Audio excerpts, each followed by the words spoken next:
स्वागत है दोस्तों। आज के मुख्य समाचार में आज देश और दुनिया से कई अहम और बड़ी खबरें आ रही है। दोस्तों बात करेंगे हर खबर पर विस्तार से बताएंगे बिहार और मध्य प्रदेश चुनाव के सभी ताजा अपडेट्स। दोस्तों बता दें, मध्य प्रदेश विधानसभा उपचुनाव केवल सत्ता बचेगी या सियासी इज्जत भी बचा पाएगी बीजेपी। तो अगली खबर में आपको बताएंगे, 2 विधानसभा क्षेत्रों में कांग्रेस ने की रिपोलिंग की मांग। कमलनाथ ने कहा अब साफ हो जाएगा कि चुनाव आयोग कितना स्वतंत्र है। अगली खबर में दोस्तों आपको बताएंगे, महागठबंधन ने 94 में से 65 सीट पर किया जीत का दावा।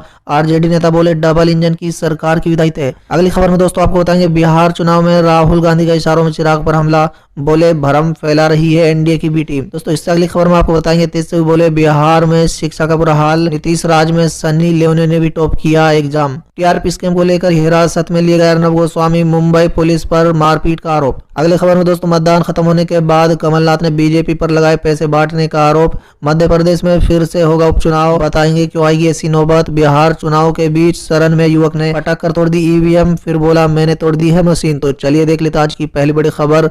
मध्य प्रदेश विधानसभा उपचुनाव के बाद केवल सत्ता बचेगी या सियासी इज्जत भी बचा पाएगी बीजेपी। जी हां दोस्तों, बता दें मध्य प्रदेश विधानसभा की 28 सीटों के लिए मतदान मंगलवार सुबह शुरू हुआ था। दोस्तों बता दें यहाँ लगभग सभी सीटों पर मुख्य मुकाबला बीजेपी और कांग्रेस के ही बीच रहा। हालांकि कुछ सीटों पर इससे अलग भी देखने को मिला। दोस्तों बता दें इस चुनाव के नतीजे 3 प्रमुख सियासी सवालों के जवाब देंगे। दोस्तों पहला सवाल जिनमें से ये है, क्या बीजेपी करीब 9 सीटें जीतकर केवल सत्ता बचा पाएगी या फिर आधी से ज्यादा सीटें जीतकर सियासी इज्जत भी बचा पाएगी। दोस्तों बता दें दूसरा सवाल यहाँ पे जो खड़ा होता है, कांग्रेस 2 दर्जन से ज्यादा सीटें जीतकर हारी हुई सियासी बाजी फिर से जीत पाएगी या फिर आधी से ज्यादा सीटें जीतकर बीजेपी को राजनीतिक आईना दिखा पाएगी। और दोस्तों सबसे महत्वपूर्ण तीसरा सवाल यहाँ पे खड़ा होता है, जिस तरह से एमपी में सियासी जोड़ तोड़ करके सत्ता का सियासी खेल खेला गया है उसे क्या जनता मान्य दे पाएगी। दोस्तों याद रहे वर्ष 2018 के विधानसभा चुनाव के बाद सत्ता में आई कांग्रेस की सरकार 15 महीने में ही सत्ता के जोड़ तोड़ के नतीजों में गिरने के बाद वर्ष 2020 मार्च में बीजेपी की सरकार बनी और शिवराज सिंह चौहान 5वीं बार मुख्यमंत्री बने। परंतु सत्ता में बने रहने के लिए बीजेपी को उपचुनाव में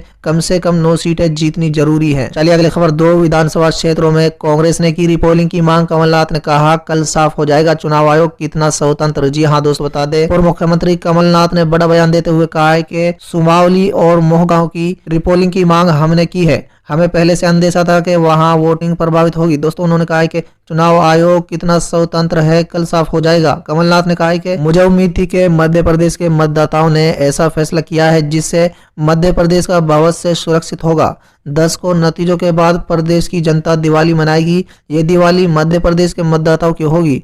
दोस्तों बता दें कमलनाथ ने कहा है कि ये चुनाव जनता का चुनाव था, जनता ने खुद ही से लड़ा। 10 नवंबर को जनता की सरकार बनना तय है। लोकतंत्र व संविधान के हत्यारों को जवाब मिलना तय है। दोस्तों साथ ही उन्होंने कहा है कि ये चुनाव निश्चित तौर पर देश की दिशा तय करेगा। कमलनाथ ने कहा है कि इसका परिणाम देश भर में एक संदेश के रूप में होगा और सच्चाई की हर हाल में जीत होगी। चलिए अगली खबर, महागठबंधन ने 94 में से 65 सीट पर किया जीत का दावा। आरजेडी नेता बोले डबल इंजन की सरकार की विदाई तय। जी हां दोस्तों, बता दें बिहार विधानसभा चुनाव में दूसरे चरण का मतदान संपन्न होने के बाद महागठबंधन की ओर से प्रेस वार्ता के दौरान ये दावा किया गया है कि दूसरे चरण के 94 में से 65 सीटों पर महागठबंधन ने जीत का दावा किया है। वहीं दूसरी तरफ एनडीए नेताओं की ओर से भी दावा किया गया है कि बिहार में एक बार फिर से उनकी सरकार बननी तय है। दोस्तों बता दें मतदान के बाद रजद कांग्रेस वाम दल के नेताओं ने संयुक्त प्रेस कॉन्फ्रेंस कर ये दावा किया है कि दूसरे चरण के 94 में से 65 सीट पर महागठबंधन की जीत पक्की है।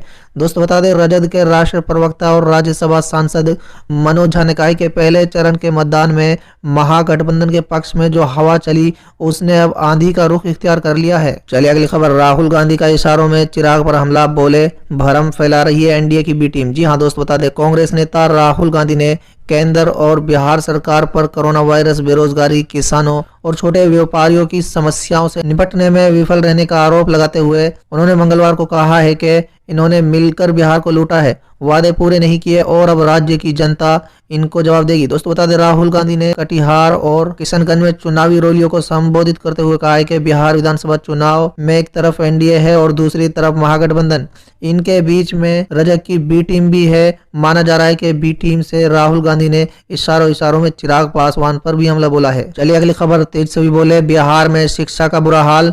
नीतीश राज में सनी लियोनी ने भी टॉप किया एग्जाम। जी हाँ दोस्तों, बता दें बिहार का चुनावी दंगल रोचक दौर में है। दोस्तों 2 चरणों के मतदान के बाद अब तीसरे चरण की तैयारी है। राजनीतिक दलों में आरोप प्रत्यारोप के बीच मंगलवार को आरजेडी नेता तेजस्वी यादव ने इंडिया टुडे से खास बातचीत की। इस दौरान तेजस्वी यादव ने एनडीए और सीएम नीतीश कुमार पर निशाना साधा। दोस्तों बता दें तेजस्वी यादव ने कहा कि बिहार में शिक्षा का बुरा हाल है, सनी लियोनी भी बोर्ड एग्जाम टॉप कर जाती है, पता नहीं ये कैसे हुआ है, ये नीतीश जी के राज में ही हो सकता है। चलिए अगली खबर, टीआरपी स्कैम को लेकर हिरासत में लिए गए अर्नब गोस्वामी, मुंबई पुलिस पर मारपीट का आरोप। जी हाँ दोस्तों बता दें फर्जी टीआरपी मामले में मुंबई पुलिस ने न्यूज चैनल रिपब्लिक टीवी के editor in chief Arnab Goswami को हिरासत में ले लिया। दोस्तों बता दें पुलिस ने अर्नब को उनके घर से हिरासत में लिया है। गोस्वामी ने पुलिस पर अपने साथ मारपीट का आरोप लगाया। दोस्तों ये बड़ी कार्रवाई मुंबई पुलिस की तरफ से गोदी मीडिया के खिलाफ की गई है। चलिए अगली खबर, मतदान खत्म होने के बाद कमलनाथ ने बीजेपी पर लगाए पैसे बांटने का आरोप। जी हाँ दोस्तों बता दें एमपी विधानसभा उपचुनाव की 28 सीटों पर मंगलवार को मतदान हुआ। चुनाव आयोग के मुताबिक राज्य की इन सीटों पर कुल